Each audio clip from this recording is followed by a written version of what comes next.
Samsung Galaxy A73 has been launched with a massive improvement in the camera, processor and a 4-year of software update. Hey, what's up guys, welcome to another video. So guys, a Samsung Galaxy A series event just ended and it has launched two devices at the event, particularly the Galaxy A53, A33 alongside with A73, which Samsung does not mention anything about live event. But when you go on the Samsung mobile press website where Samsung has mentioned the Galaxy A73 as well, which is kind of a surprising because it is including a massive improvement in camera, processor and screen, but Samsung haven't mentioned anything about it on their live event, which is kind of a strange. And we already know Samsung Galaxy A53 and A33 spec sheet based on leaks and rumors, and now it has been confirmed, whereas the Galaxy A73 is kind of a different device as compared to last year model, and this is a device which is going to be the successor to the Galaxy A72, because according to the tech spec sheet that has been surfaced on the mobile press website from Samsung, that the Galaxy A73 will be packing a 6.7 inch of Super AMOLED Plus Infinity O display. I'm talking about the Super AMOLED Plus Infinity O because the other two models, the A33 and A53, are coming with only Super AMOLED display.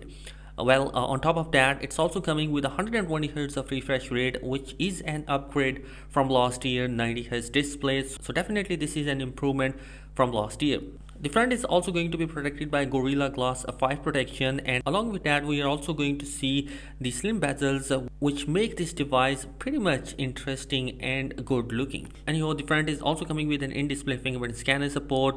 IP67 dust and water resistance is also available. Also the front is coming with the same 32 megapixels camera sensor as the Galaxy A53 and the last year A72. Moving towards the back side, we have a quad camera setup. It's packing a massive improvement in the cameras, like 108 megapixel of a sensor, which we have seen in the flagship level devices coming from Samsung, and this is the first ever device that is coming with a 108 megapixel sensor in there. Although we don't know which generation of 108 megapixel sensor is coming, so we have to wait and see until the April 22 when Samsung is officially going to launch the Galaxy A73 in select market. The other three camera sensors are going to be 12 megapixel of ultra wide, 5 megapixel of depth sensor and 5 megapixel of macro shooter. And internally it's also going to be much improved right now, because it's going to be coming with a Snapdragon 778G processor inside, which is definitely a big improvement in terms of performance as compared to last year A72. And even the Exynos 1280 coming in A33 and A53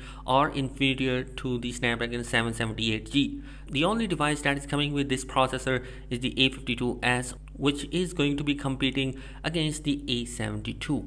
As far as the storage is concerned, it's coming with two variants, 6GB and 128GB of internal storage, 8GB and 256GB of internal storage option. And it's also supported by micro SD card slot up to 1TB. It's packing a 5000 mAh of a battery capacity, same for all the devices this year coming from Samsung. In terms of A series, 25W of fast charging support is also available. What is not available this year? Well, there is no charger inside the box of any E series device. Along with, there is no headphone jack support for the A33, A53 and A73 devices, which is kind of a strange and also a bummer for most of Samsung fans. They are coming with Android 12 with One UI 4.1 support. Samsung will provide you 4 years of software upgrade, which is one of the important things that is coming in the A series device. So guys, overall I think that the Galaxy A73 is going to be a better improvement as compared to the last year. If you want a device which has better camera, then I will recommend you consider buying the A73. But if you want a device that has decent camera and come with 3.5mm headphone jack and a charger in the box, then definitely go towards the A52s. It's a better value for money device. And that is it in this particular video. Let me know your thoughts in the comment section below. Be sure to subscribe to the channel. Peace.